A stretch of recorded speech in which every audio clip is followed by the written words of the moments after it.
Welcome to the Real Estate Pros Show, where we interview real estate investing professionals from coast to coast, as well as the service providers that serve the real estate investing industry. Our goal is simple: share what's working now to help you improve and scale your business to the next level and meet the pros that can help you get there. Real Estate Pros is powered by Investor Fuel, America's leader in helping real estate investors and professionals build the business you need to live the life you've always dreamed of. Let's start today's show. Property insurance for real estate investors doesn't have to be difficult, but it does need to be there to protect you when you need it. MyInvestorInsurance.com not only provides insurance at 15 to 30% cheaper than traditional agencies, it's built specifically for real estate investors like you. You can set up an account in about 2 minutes, get quotes on properties, turn on and turn off insurance for your fix and flip or rental properties in around 2 minutes without having to talk to anyone directly, all through our portal. There's no better way or faster way to make sure you've got the coverage you need to protect you, and no more lengthy policies either. Once you're set up, you're billed monthly and prorated by the day for however long your policy is active. It's powered by MSI, the third largest independent MGA, with 1.5 million customers and more than $1 billion in cumulative premiums written. Get set up today in about 2 minutes at myinvestorinsurance.com/fuel. Welcome back to the show, guys. I'm your host, Brett McCollum, and I'm here today with Adam Metzler. And today we're going to be talking about construction. Before we do, guys, at Investor Fuel, we help real estate investors, service providers, and real estate entrepreneurs to 2 to 5x their businesses and to allow them to build the lives they've always dreamed of and the lives they've always wanted. Without further ado, Adam, how are you, man? Hey, what's going on, buddy? You doing good? Doing great, man. Dude, thanks for being on the show. And we got to catch up a little bit pre-show. And, we were talking a little bit. It's like real estate's a big, small world. It's like, it's one of those things where like we haven't really gotten to know each other yet, but like we have a lot of the same friends, which is so kind of interesting, So, but yeah, before we kind of get into all the things and talk, because we're going to talk a lot about construction today, but before we do, can you kind of tell us a little bit of background about Adam, who you are, how you got into real estate, construction, that sort of thing? Sure, absolutely, Brett. Well, thank you so much again for having me on the show. It was great catching up. And to get into the nitty gritty of things, Adam Metzler here, 45 years old, Houston, Texas, and loving it down here. I'm from Minnesota originally. Came down here in 2006. I call it the freezer to the oven, from negative 20 to 120. So then did that, and I've got married 13 years. I've got 6 kids, and 4 with my wife now, and all the way from 19 to 2. In 2000, what is it now? 14, I left corporate USA. I was there. I worked for Best Buy for 10 years. Ended up being a national strategic account manager. Really loved it. And but yet I kept having this prompting of there's something more. There's a glass ceiling. And so I kept looking into it, and I found out, well, let me research millionaires and billionaires. And when I did that, I saw that 80 to 90% of them got all their real estate and sustained it through or their wealth through real estate. So I was like, well, I got to start looking into this. Within about a year or two, cashed out the 401k, jumped in, and now I've been on the proverbial jump off the mountain, hitting the side all the way down, waiting for that parachute to open up. And construction's been a big piece of it. Dude, so you're at in corporate America. How you said you were there for about what, 10 years, give or take? 10 years, 04 to 14. Yep. Wow. Yeah, so that's so funny. Like, I know a lot of people. It's something about I guess I'll ask you this question.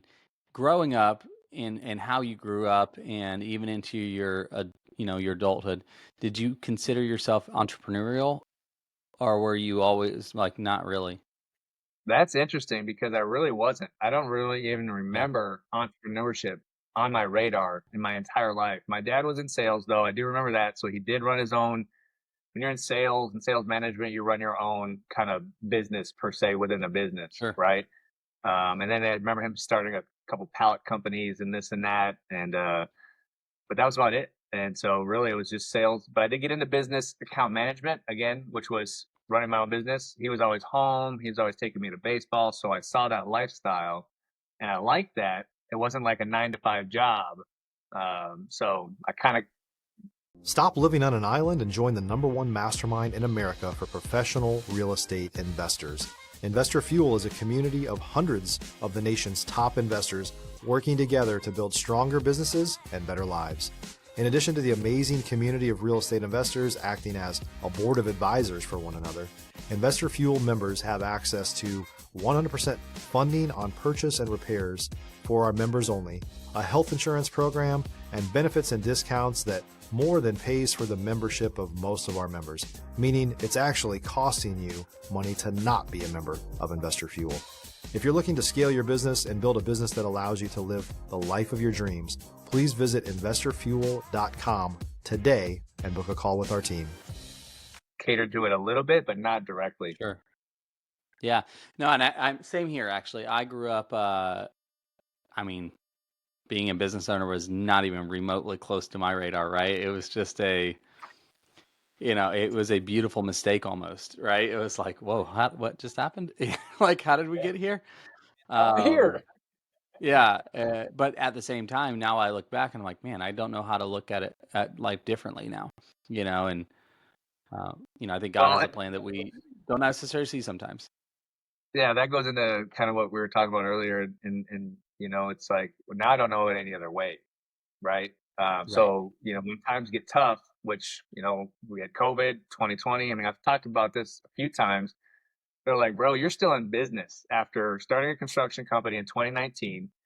Yeah. It may not be all sunshine and rainbows, but you went right into COVID, which was 2 or 3 years of all of that mess, right? And then the administration and the recession and all the stuff that we've dealt with. It's like, you're still in business. It may not be pretty, but just think about how you started and made Yeah. it through, and how many people are not here.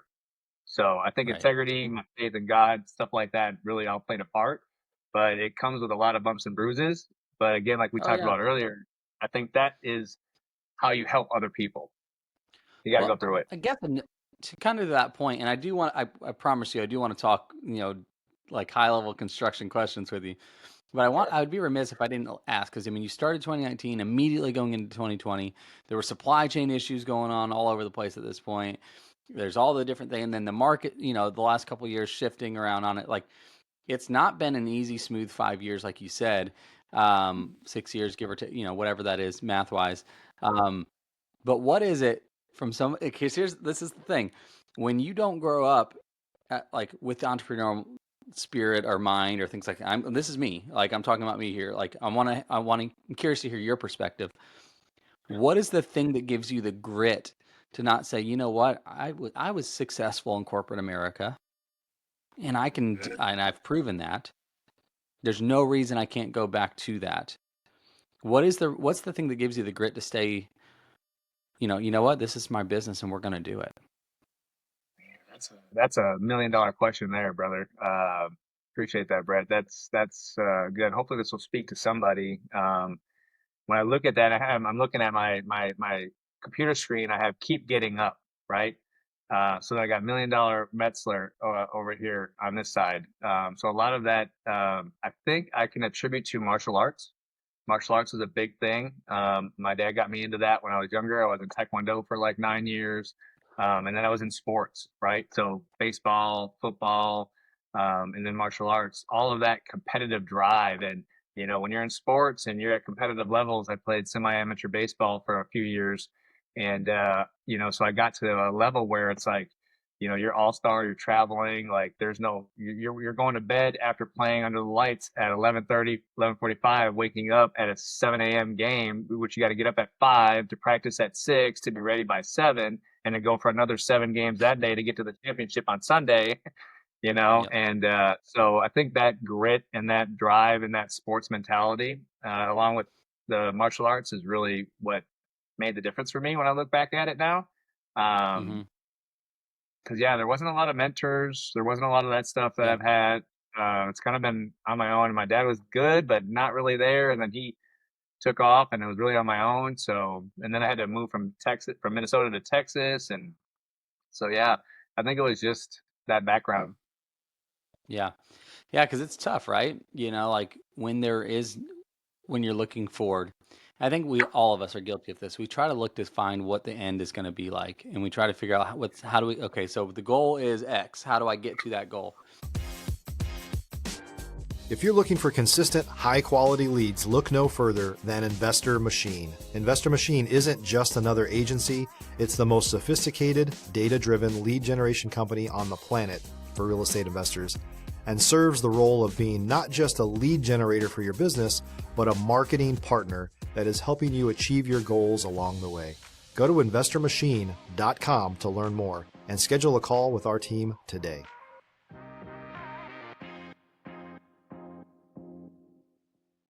And inherently, there's nothing wrong with that. But sometimes when that goal is that, and you don't see the end, and you're like, how do I even know that there's an end anymore? Yeah.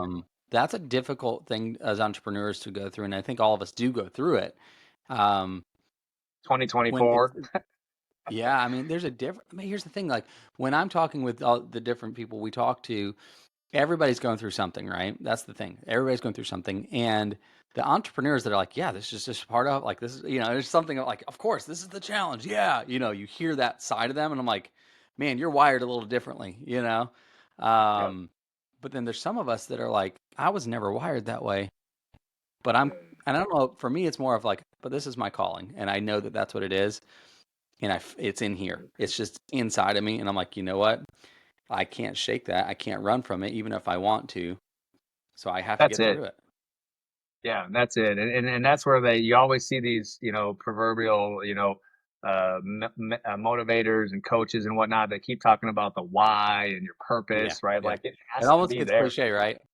It's cliche, but it's real too at the same time. Like I look at If my it, kids, I look at my if you're legacy, and it's honest. like, yeah, if you're honest, right? I can go get a Yeah, job, but that I'm not home, I'm not providing for my family. There is a ceiling. Jobs, nothing wrong with jobs at all. And I've, contemplated that many, many times. And I'll leave it to God. It still may come true one day. But I'll be in this fight as long as I can because I see the freedom on the other side. And I always kind of picture it as a hockey stick, right? And they always say that too. Yeah, it's not working, it's not working, it's not working, it's not working, it's not working. But then all of a sudden, one day, one project, one relationship, one viral video, and one project, and all of a sudden it goes like this. And yeah, I'm kind of hopeful for that, so I can, because I want to give to others, and I want to be able to help other people, help my family, and help others, and be blessed to be a blessing to others. And yeah, there, I think you can do that in a 9 to 5 job, but I think you have some limitations. But yeah. anyway, so that's part of No, and I love it. Well, let's talk about construction though, because I know that's the whole reason how we introed our show. That's what we did. When you come out of like, here's the thing. I don't know how this happens. You come out of, I'm not saying this to be crass in any way. I apologize if it reads that way, but you come out of corporate, Best Buy, doesn't really sound like construction, so how does that, how does that translate? So that was the stumbling effect, right? So I did stumble into construction, and I'll go back to it. So 2014, left corporate USA, went to another job that had the carrot dangling and the stick, and that was an absolute train wreck. And then, but I got the taste of some real estate on the side and some of that life, and so then I got his 401k. I was like, all right, well, I can, cash that out, and I can live 6 months if nothing happens. And by that time, I should have something happens. I had a mentor or so at the time, which ended up being, unfortunately, a big fluff, which a lot of them are. So be very careful about your mentors. Um, and uh, and so then it was kind of, do I go back to a job or do I make this thing work? And I got into real estate, got my realtor's license. I only did a deal or two, barely paid the bills, and then ran out of the 401k. So it's like, well, crap, this is not good. And so in the meantime, I was figuring out, well, what am I going to do when this money runs out? I don't really want to go back to corporate. I want to figure this thing out. I think I can do it. I felt it. And I built homes as a carpenter when I was younger for about 2 years in Minnesota. And we worked year round. We were part of one of the only two construction companies that weren't union. And as you know, in Okay. Minnesota, it gets freezing cold in the winter. Unions stop Sure. working and get paid. These two companies don't stop working. So I was up Mm. 2 or 3 stories on double top plates with ice, chiseling ice off just to be able to get the next build up for 2 years, and lots of stories there. So I've got some experience in construction, and I was like, well, how do I can't just jump into building homes. My father-in-law was in fence company or fence business, so I figured I asked him, I had some questions, and If you're a new or newer real estate investor looking to launch or grow your real estate investing business, please check out Investor Fuel Club. It's a coaching community, but unlike anything you've ever seen before. And you can actually partner with members of our mastermind from coast to coast on deals right in your market. There's no better opportunity to build a consistent business than to literally partner with pros to help you avoid costly mistakes, avoid the need for capital to do deals, and help you eliminate your fears as you're starting your business. Learn more about Investor Fuel Club at investorfuel.com/club. I just started a fence company. So I was like, well, I can put 4x4s and 2x4s and pickets together. So here we go. And I just took off and started the Adams Fence Company. And then it turned to Adams Fence Company and Construction because people would ask you to do more, right? Hey, can you do this concrete? Hey, can you do this? So I started asking the crews and the guys that were working with me, do you know anybody? And then they did. And you're like, wow, man, you answer your phone and you do what you say you're going to do. And you might not be cheap, but man, you show up and you get it done right the first time. You don't cut corners. Your job sites are clean. And so that just led to another thing. And then I got into a real estate flip deal, and it was hard to find contractors that could really be their worth their weight in salt. And I was like, you know what? I'm done playing around with this. I'm just going to build my own team. So then we just started with a couple handymen, and then that grew into Top Notch Construction, which then turned into Top Notch Realty Group and Adam Buys Texas Houses. So now we run the construction company and then the real estate company. I've got my realtor's license. I did that when I first left corporate. So I've always had that, and I kept it to kind of be able to provide Right. all things to the real estate market. Construction now learning was the hardest one. I bet it was. Yeah, construction management's another thing, man. And there's like a known thing in the REI world with when it comes to flipping houses specifically is if you can control the construction, you can control the deal. Yeah. And that's actually, if you control the money, you control the deal. But the bottleneck, it always comes into the construction, right? Right. And so if you It's have the that handle engine on per that, se. that's it, Mhm. man. Yeah. Yeah. I kind of call it the engine, right? Because you can find a deal, you can fund a deal, right? And those only take a handful of people with, fairly astute personalities. You start getting into constructing the deal. Now you're talking about a bunch of people that Yeah. don't operate in the same level of integrity and life and way of doing things, right? And in Houston, it's heavily Spanish, right? So you got a huge language barrier and culture difference, which is great. I love it, but it does create a lot of barriers, and it's not easy. So getting through that takes a lot of time, a lot of experience, and a lot of learning. Yeah. Yeah. I mean, yeah. And look, it's a testament to your character to be, to continue to push through those, even barriers, if you will, and just continue saying, hey, you know what? Like, this is a thing that I'm good at. This is what I'm working on. This is, we kind of talked pre-show a little bit, and I want you to speak to this a little bit because I think this is going to resonate. Um, there's a lot of people in the construction space that call a contractor, any contractor anywhere. Okay. Call them. They can tell you, this, that, da, da, da, da, you're going to need to do this. You need headers here, footers here. You're going to do this, there, and then start talking. Yeah. And the real estate investor is walking that house with the contractor and like, I have no idea what you mean. What's the That bid? sounds expensive. What's the bid? Right. Okay. How much is that going to cost me? Yeah. Right. But being able, and you mentioned this, being able to articulate it in a way that it's easily understood and palatable to the investor, like on that side of it, right? How are you able to do that? Like from somebody that you've learned it and you're learning still, as we all are. How do you then take that and then regurgitate it to be elementary version for the person like me that doesn't really get it at all? Yeah. Well, I think a lot of that has to do with the business background that I have through corporate USA, right? So we've gone through a lot of trainings. I've had to grow up that way, and then I've had to teach, C-suite level executives about technology, TVs, and the advantages of installing them in their, campus advantage housing places, and the different things of that nature. And then in construction, um, having the realtor aspect, right? So I have my realtor's license, and then I've also done the investing, I've done the wholesaling, having that multiple angle of experience. Uh, I've been able to talk to them in a way with the business background on, this is how you build this thing up to get to the Right. next level, right? It's not just, oh yeah, boss, we just gotta, knock down that wall and paint this here and put the floor there and put the cabinets over there.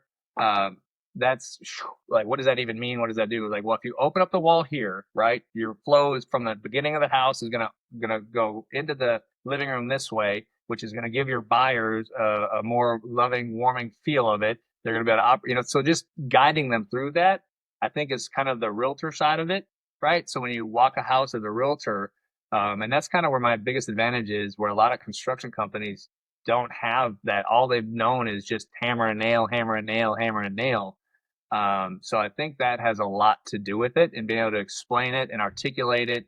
And then, the corporate side of it, obviously, with the business acumen. Yeah. Yeah, because that's everything, man. Being able to, it's one thing to be able to like know, it's another thing to be able to teach it, right, and talk about it. Yeah. In our business, what we do, in the sales world, if you will, is there's all kinds of new strategies every day, right?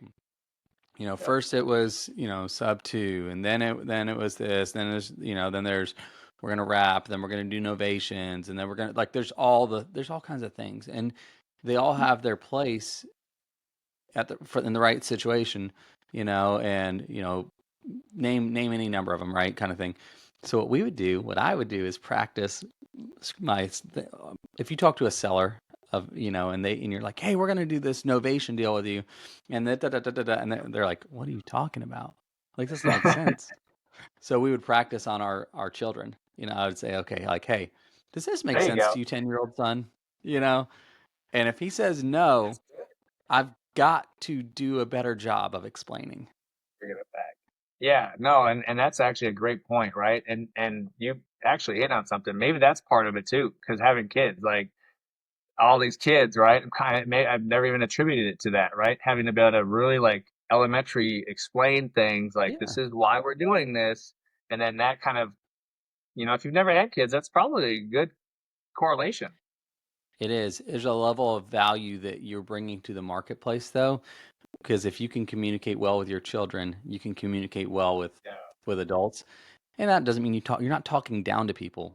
No, it's all We're about. talking to. They always say success is in making it simple.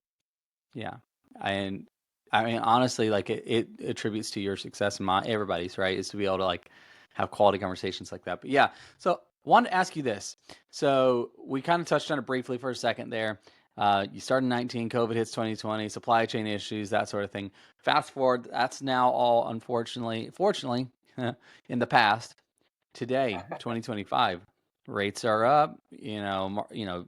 For here in my Florida market, you got rates, you got insurance is a massive issue. Taxes are now going, everything's kind of really risen. And our market's slowed a bit. Um, Uh, have you guys had any correlation with that out in Texas? And if so, on the construction side of things, how are you handling that? Like, is there draw delays, things like what's going on in your world with that? yeah. Well, I think in Texas, and especially in Houston, thankfully, we've been kind of median, if you will, in the entire U.S. So we don't really get a lot of the high highs, and we don't get the low lows. Even through COVID and all of that. Yeah, I mean, Austin's different. That's why I say Houston. Houston has been kind of the plumb line of neutrality in the pricing market. But with supply chains and the pricing on materials and stuff like that, that impacts anybody anywhere. And down. I just remember in COVID and even recently too, not the paint wasn't available, but the material to make the buckets wasn't available. So you couldn't get the paint from Sherwin-Williams or these stores because they didn't have buckets. Like, there's Yeah. just all types of levels of complications when you talk about that. And then you get into, periodic shortages of different raw materials that affect lumber pricing and whatnot. So you got to constantly stay on top of things. And one of my big trademarks is just being accurate and honest with all pricing up front. And I tell people a lot of times, we're going to seem higher potentially than some of your other bids, but it's because it's more accurate, right? We're not going to come in and price a project low, knowing there's going to be change orders just to get the job, then get into the job, and then change order and move it up, which is unfortunately a majority of the market. Most of that world. Yeah. And you've probably experienced that. Have you not experienced some of that? Oh yeah. Many times over. Yep. And so just that I lose a lot of work that way too, but I don't consider it a loss because it's, ultimately a gain when you're not chasing stuff. But product availability, pricing, staying on top of that, is huge. We get notifications from vendors, when prices are going to go up. Like right now, they're talking 6 to 20% in some markets at some given point in time, based on the world economics of things. And you just you got to foresee that, right? You got to plan that in your pricing, though. And investors and customers sometimes obviously don't want to hear that, but it's the unfortunate reality of truth. And the ones that are not telling you, we just had a guy in Houston get arrested last night at the rodeo for over $500,000 in bad business. That's in crazy. construction. The 2025 world that I already saw that too here in Florida. Yeah. And it happens all the time. And I tell people this up front. It's like, hey man, it's not expensive until it really costs you. Right. Yeah, and I think as investors, like our mission, right, is to let's save as much money as we can so we can make as much money as we can, right? Like if I can do this job cheaper, then I can make more money here. And because oftentimes we're not just flipping one house. We're flipping, however many. And not maybe one at a time, but over the course of a year maybe. But it's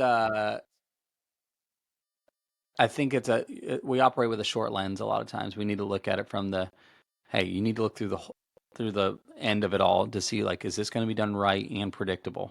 I'm not going to have to worry about soft cost. Yeah. I mean, there's so much that you don't know if you haven't been through it. And unfortunately, if you as an investor haven't learned the lesson if you haven't gone through it and learned that lesson, sometimes you're just like, okay, I hear you, Adam. I hear you, Brett, but I'm going to keep doing it anyway.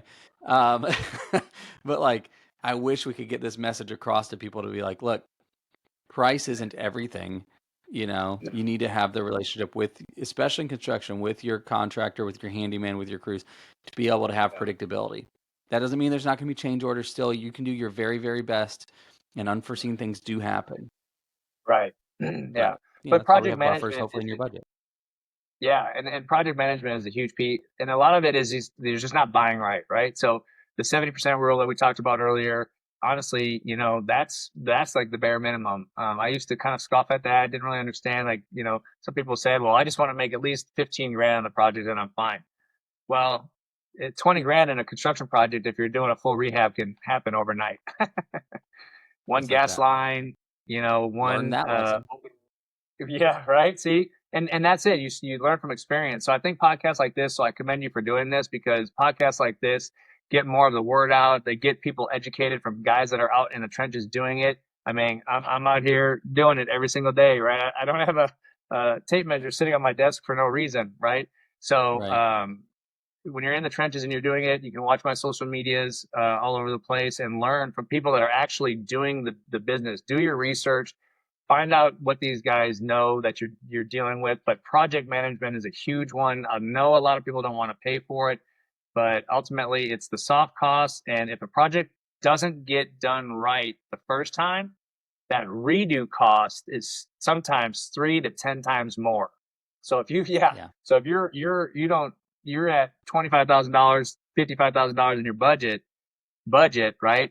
And it ends up being 20% more, that's all of your margin to make it. And if you pay a good GC just an extra $5 grand, $7 grand sometimes, and it gets done right, and speed too.